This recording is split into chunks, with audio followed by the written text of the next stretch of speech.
Internet और telephone पर किए जाने वाले निकाह की शरई हैसियत। इंटरनेट और टेलीफोन पर निकाह जायज़ है, लेकिन इसमें इंतहाई एहतियात बरतने की ज़रूरत है, क्योंकि इसमें धोखा, फ्रॉड और गलत बयानी के इम्कानात बहुत ज़्यादा पाए जाते हैं। इंटरनेट और टेलीफोन पर निकाह की दो सूरतें हैं। इंटरनेट पर और वीडियो कॉल के ज़रिए किए गए निकाह में गलत बयानी के इम्कानात बहुत कम हो जाते हैं, क्योंकि इसमें लड़का, लड़की, गवाहान, वकील और दीगर अजीज़ व कारब सब ना सिर्फ एक दूसरे से बात भी कर सकते हैं, बल्कि एक दूसरे को देख भी सकते हैं। इंटरनेट पर ऑडियो कॉल या टेलीफोन के ज़रिए भी निकाह अगर पूरी तहकीक के साथ किया जाए और गलत बयानी का इम्कान ना रहे तो वो भी जायज़ है।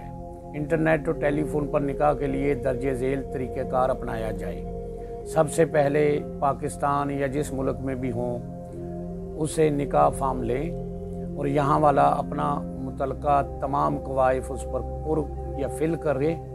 अगर लड़का बाहर है तो उसका वकील और वकील बनाने के दो गवाह पाकिस्तान में हों, और लड़की का वकील और वकील बनाने के दो गवाह लड़के के पास हों।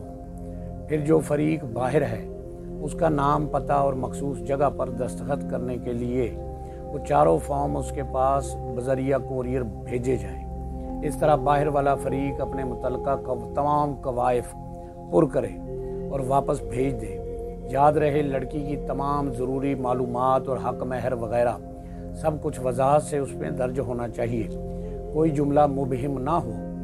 जब दोनों फरीक अपने अपने कवायफ मुकम्मल कर लें तो फिर दो गवाह बना लें, इनके भी नाम, पता और दस्तखत करवाएं।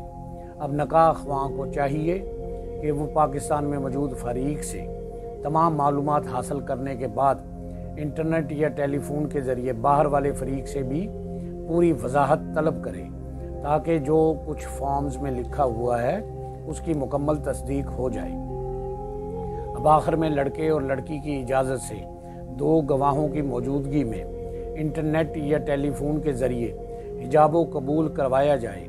इसके साथ साथ लड़के का जो वकील निकाह है वो उनके पास मौजूद हो, निकाह खां के पास, उससे भी हिजाब व कबूल करवाया जाए। यानी लड़के का वकील कहे कि मैंने फ़लाँ लड़की इतने हक महर के इवज़ इन शराइत के तहत इन गवाहों के रूबरू अपने फ़लाँ मुवक्किल के निकाह के लिए कबूल की। अगर दर्जा बाला एहतियाती तदाबीर को मद्देनज़र रख कर इंटरनेट या टेलीफोन पर निकाह पढ़ा जाए तो निकाह मुनक्कद हो जाता है। इसमें कोई शरई ममानियत नहीं। ज़रूरी वजाहत, अगर गुज़िश्ता सतूर में बयान करदा तमाम तर एहतियाती तदाबीर के बावजूद किसी फरीक की तरफ से भी कोई धोखा, फ्रॉड या गलत बयानी साबित हो जाए तो ये निकाह फजूली की तरह ज़ौजैन को कबूल या रद्द करने का इख्तियार होगा। फरीकैन आज़ाद होंगे कि जहाँ चाहे अपनी रज़ामंदी से निकाह कर सकेंगे। अल्लाह पाक हमें दीन समझने की और उस पर अमल करने की तौफीक अता फरमाए। आमीन।